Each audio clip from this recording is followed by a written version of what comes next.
Hello everyone, welcome back to our channel guys. இன்னைக்கு ஒரு சூப்பரான பிரேக்ஃபாஸ்ட் ரெசிபி தான் பார்க்க போறோம். Potato sandwich. அது எப்படி பண்றது அப்படினு பார்க்கறதுக்கு முன்னாடி நம்ம சேனலை சப்ஸ்கிரைப் பண்ணாதவங்க சப்ஸ்கிரைப் பண்ணிக்கங்க. கூடவே இந்த பெல் ஐகானை கிளிக் பண்ணிக்கோங்க.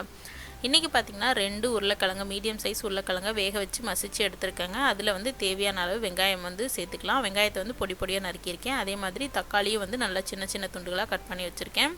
அது ரெண்டையும் சேர்த்ததுக்கு அப்புறமா வேக வச்ச சோளம், பச்சை மிளகாய், கொத்தமல்லி, அதுக்கப்புறமா ஃப்ரெஷ் பெப்பர் யூஸ் பண்ணுறேன். நீங்கள் வந்து பெப்பர் பவுடர் இருந்தால் கூட நீங்கள் யூஸ் பண்ணிக்கலாம். அதுக்கப்புறம் தேவையான அளவு உப்பு போட்டுக்கோங்க. இப்போ எல்லாத்தையும் நல்லா கலந்து விட்டுறலாம். குழந்தைங்களுக்கு கொடுக்குற மாதிரி இருந்தால் நீங்கள் வந்து பச்சை மிளகாயை தவிர்த்துட்டு நீங்கள் வந்துட்டு இன்னும் கொஞ்சம் பெப்பர் ஆட் பண்ணிக்கலாம். ரொம்பவே நல்லது பெப்பரோட காரம் வந்து நல்லது பச்சை மிளகாயோட கம்பேர் பண்ணும்போது. அதுக்கப்புறம் பார்த்திங்கன்னா கொஞ்சமாக நான் வந்து இன்றைக்கி மில்க் ப்ரெட் எடுத்துருக்கேங்க. நீங்கள் வீட் ப்ரெட் கூட எடுத்துக்கலாம். மில்க் ப்ரெட்டில் கொஞ்சமாக வந்து வெண்ணெய் தடவிட்டு நான் வந்து ரெடி பண்ணி வச்சுருந்த பொட்டேட்டோ ஸ்டஃபிங்கை வைக்கிறேன்.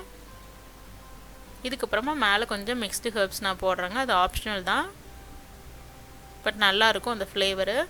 அதுக்கு மேலே ஒரு சீஸ் ஸ்லைஸ் வச்சுக்கலாம். அவ்வளோதாங்க, ஸ்டஃபிங் வந்து ரெடி ஆயிடுச்சு. இப்போ வந்துட்டு நம்ம மேலே கொஞ்சம் மறுபடியும் வெண்ணெய் தடவிக்கலாம்.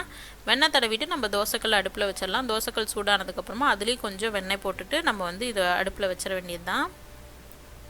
அவ்வளோதான், கொஞ்சம் வந்து தவா சூடாகட்டும். சூடானதுக்கப்புறம் வச்சிடலாம். அவ்வளோதான், தவா நல்லா சூடாகி வெண்ணெய் உருகிடுச்சு. இந்த ஸ்டேஜில் நம்ம ப்ரெட்டை வச்சு நல்லா டோஸ்ட் பண்ணி எடுத்துடலாம். 2 சைடும் நல்ல பொன்னிறம் ஆகிற வரைக்கும் நம்ம டோஸ்ட் பண்ணி எடுத்துடலாம். நமக்கு பார்க்கும்போதே தெரியும் நல்லா கிறிஸ்பியாகி கலரும் வந்து நல்ல ப்ரௌன் கலராக மாறிடும். அது வரைக்கும் நம்ம டோஸ்ட் பண்ணி எடுத்துக்கலாம். இங்கே பாருங்கள், சூப்பராக ரெடி ஆயிடுச்சு. டெய்லி இட்லி தோசை சாப்பிட்றதுக்கு நமக்கும் ஒரு டிஃப்ரெண்ட் கிடைக்கும். அதே குட்டீஸ்க்கெலாம் கொடுத்தோம்னா அவங்களும் நல்லா விரும்பி சாப்பிடுவாங்க. குட்டீஸ்க்கு கொடுக்கும்போது மறக்காமல் பச்சை மிளகாயை கட் பண்ணிடுங்க. பச்சை மிளகா அவ்வளோ நல்லது இல்லை குட்டீஸ்க்கு, நம்ம பெரியவங்க சாப்பிட்லாம். இது பார்த்திங்கன்னா அவ்வளோதான், நம்மளது பொட்டேட்டோ சாண்ட்விச் சூப்பராக ரெடி ஆயிடுச்சு. ஒரு 2-3 நிமிஷத்தில் பண்ணி முடிச்சிடலாம். பாயில் பண்ணுறது மட்டும்தான் வேலை பொட்டேட்டோவை, மற்றபடி ரொம்ப ஈஸியாக பண்ணி முடிச்சிடலாம்.